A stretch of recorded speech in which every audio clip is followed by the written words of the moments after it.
মুসলিমদের খালি জলটাই কেটে দিয়েছে। যে উনি বিগত 5 বছর কোনো কাজ করবে না, কারণ উনি মুসলমানদের ভোট পান। একটাও মুসলিমরা ভোট দিন আমাদের, তো ওদের কোনো কাজ করব না। এলাকার মুসলমানরা ভোট দেয়নি বলে এলাকার মুসলমানদের বঞ্চিত করা হবে সুযোগ সুবিধা থেকে, তাহলে আমি মনে করি সেই এমএলএর বিরুদ্ধে আইনি পদক্ষেপ নেওয়া দরকার।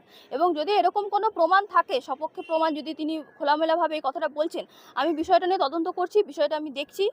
যেহেতু আমার সাথে এলাকার মানুষ কথা বলেছেন, কিছু এলাকার মানুষ আমার কাছে এসছেন, দ্বারস্থ হয়েছেন, যদি আইনি পদক্ষেপ যতটা নেওয়া যায় এমএলএর বিরুদ্ধে, আমি আইনি পদক্ষেপ নেওয়ার চেষ্টা করব। কারণ প্রকাশ্যে খোলাভাবে একজন সংবিধানকে শপথ নিয়ে, একজন এমএলএ যিনি শপথ নিয়ে সংবিধানের শপথ বাক্য পাঠ করে এমএলএ হয়েছেন, জনপ্রতিনিধি হয়েছেন, সে কখনো এই বিষয়টা বলতে পারে না সাধারণ মানুষের সামনে এসে যে শুধুমাত্র আমি মুসলমান বলে আমি সুযোগ সুবিধা থেকে বঞ্চিত রাখবো, বা মুসলমান আমাকে ভোট দেয়নি বলে আমি তাদের এমএলএ হবো না বা তাদেরকে সুযোগ সুবিধা প্রদান করবো না। যদি কেউ বলে থাকে তাহলে তার বিরুদ্ধে ইনস্ট্যান্ট অ্যাকশন নেওয়া দরকার, এবং যদি অ্যাকশন নেওয়া দরকার হয় আমি সেই অ্যাকশন নেবো প্রয়োজন। সব থেকে দুর্ভাগ্যের বিষয় এটাই বলবো যে আমরা স্বাধীনতার 80তম বছর পালন করলাম, 80তম স্বাধীনতা পালন করার পরে আজকে আমাদেরকে এই স্বাধীনতা দেখতে হচ্ছে যে সাধারণ মানুষকে এই বিষয়টা শুনতে হচ্ছে যে ধর্মের কারণে সাধারণ মানুষকে সাধারণ সুযোগ সুবিধা থেকে বঞ্চিত রাখা হচ্ছে।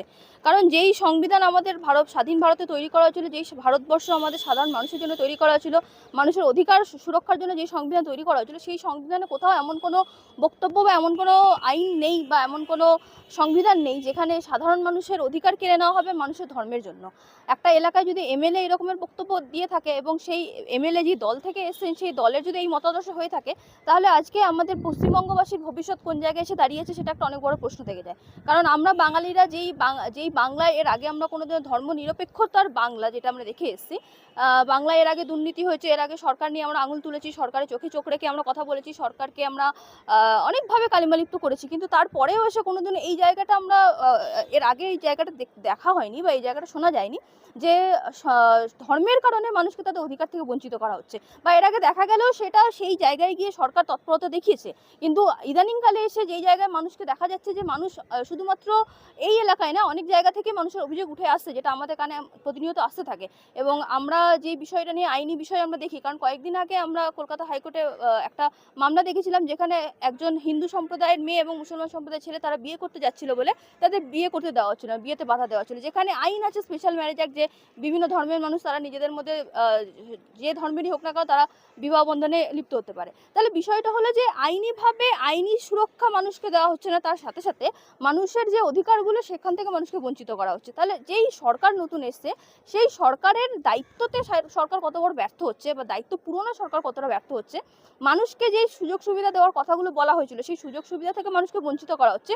উপরোক্তভাবে যেগুলো মানুষের প্রাপ্য, যেগুলো মানুষ বছরের পর বছর পেয়ে এসছে, সেই সুযোগ সুবিধা থেকে মানুষকে বঞ্চিত করা হচ্ছে। এবং এই এলাকার কিছু মানুষ আমার সাথেও যোগাযোগ করেছেন এবং মানুষের তার সমস্যার কথা আমাকেও জানিয়েছেন, এবং আমি দেখছি বিষয়টা আইনি দিক থেকে কতটা আমি মানুষকে তাদের সাহায্য করতে পারি আইনি দিক থেকে। কারণ যেহেতু আমার সর্বপ্রথম দায়িত্ব হলো আইনি দিক থেকে মানুষকে সুরক্ষা দেওয়া, অতএব আইনি দিক থেকে আমি সাহায্য করার ব্যবস্থা করছি এবং চেষ্টা করব মানুষকে তাদের অধিকার পাইয়ে দেওয়ার চেষ্টা করব। প্রত্যেকটা মানুষ যে ধর্মেরই হোক না কেন, শুধুমাত্র এখানে মুসলমান বা সংখ্যালঘু বা হিন্দু বা খ্রিস্টান যে কোনো ধর্ম হোক না কেন, মানুষের অধিকার যখনই লঙ্ঘিত হবে, মানুষকে যখনই তাদের অধিকার থেকে বঞ্চিত করা হবে, আমরা আইনের লড়াই মানুষের পাশে আছি, আদালত তাদের পাশে আছে, কলকাতা হাইকোর্ট তাদের পাশে আছে, এটাই বলবো প্রয়োজন হলে। ইতিমধ্যে বেশ বর্তমান যে রাজ্যে যে সরকার চলছে সেই সরকারের বেশ কিছু এমএলএ মন্ত্রীরা তারা বলছে হিন্দুদের সরকার, শ্যামাপ্রসাদ মুখোপাধ্যায়ের সরকার, কখনো বলছে না যে মুসলমানদের সঙ্গে রয়েছে বা সব সম্প্রদায়ের মানুষের সঙ্গে রয়েছে, যারা সংবিধান পাঠ করে তারা শপথ নিয়ে মন্ত্রী বা এমএলএ হয়েছে।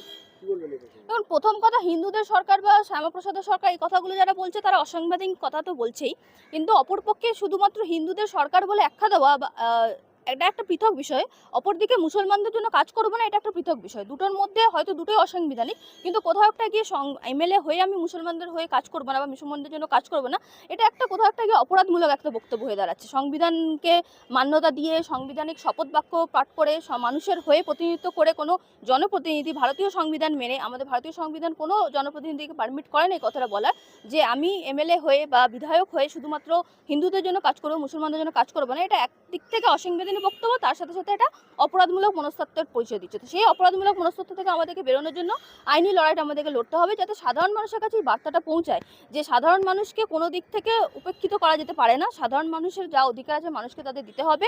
ধর্মের ভিত্তিতে যে ভেদাভেদ সরকার শুরু করেছে সেটা কোনোভাবে করা যাবে না। মানুষকে শক্তিশালী হতে হবে। মানুষ যেমন 15 বছরের দীর্ঘ শক্তিশালী সরকারকে সরিয়েছে, সুপার পাওয়ারফুল সরকারকে সরিয়েছে, ঠিক সেরকমভাবে এই সরকারকে সরাতে মানুষের বেশিক্ষণ সময় লাগবে না। অর্থাৎ মানুষকে সবার উপরে রাখতে হবে, আইনকে সবার উপরে রাখতে হবে এবং আইনের পরে থাকবে মানুষ। যেভাবে আমরা জানি সুপ্রিমেসি অফ ল, অর্থাৎ আইন সবার উপরে, সংবিধান সবার উপরে, এবং সেই আইন সংবিধানের পরে মান্যতা পাবে মানুষ। অর্থাৎ মানুষের অধিকারটাকে সবার প্রথমে রাখতে হবে। মানুষের অধিকার লঙ্ঘন করে কোনো সরকারই চলতে পারে না, আমরা কোনো সরকারকে চলতে দেবো না।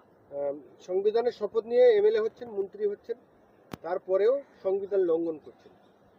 এদের বিরুদ্ধে আইনত কি কোনো ব্যবস্থা বা আইন নিজে থেকে সুমোটো কোনো ব্যবস্থা নিতে পারে নাকি? দেখুন, সে যে কোনো ব্যক্তি হোক না কেন, যত বড় জনপ্রতিনিধি হোক না কেন, যদি কোনো আইন বিরোধী কাজ করেন অবশ্যই তাদের বিরুদ্ধে আইনি ব্যবস্থা নেওয়া যেতে পারে। কোনো মানুষই আইনের উপরে না, সে যত বড় জনপ্রতিনিধি হোক না কেন, মুখ্যমন্ত্রী, প্রধানমন্ত্রী, যেই হোক না কেন, পশ্চিমবঙ্গের, ভারতবর্ষের যে কোনো দিক থেকে, ভারতবর্ষের সংবিধান কোনো ব্যক্তিকে আইনের উপরে রাখেনি, অতএব কোনো জনপ্রতিনিধি আইনের উপরে না। এই যে কাশীপুরের যারা অভিযোগ করছেন, কতটা সত্যতা সেটা আমরা এখনো যাচাই করে উঠতে পারিনি।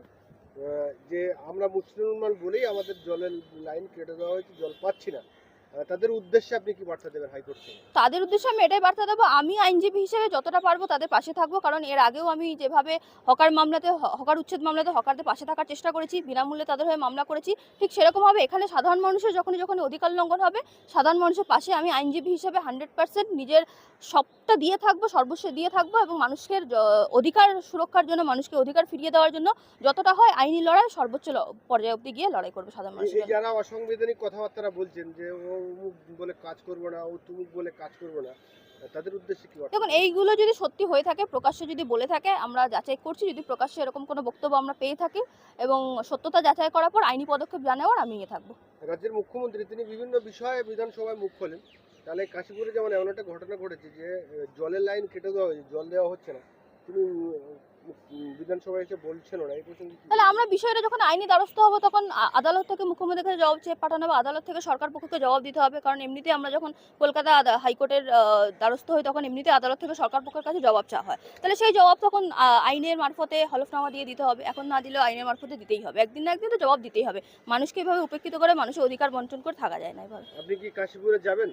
হ্যাঁ, আমি সুযোগ পেলে অবশ্যই যাবো। এলাকার মানুষরা আমার সাথে কথা বলছেন, আমার সাথে যোগাযোগ করার চেষ্টা করছেন। আমি সুযোগ পেলে অবশ্যই চেষ্টা করবো মানুষের পাশে থাকার।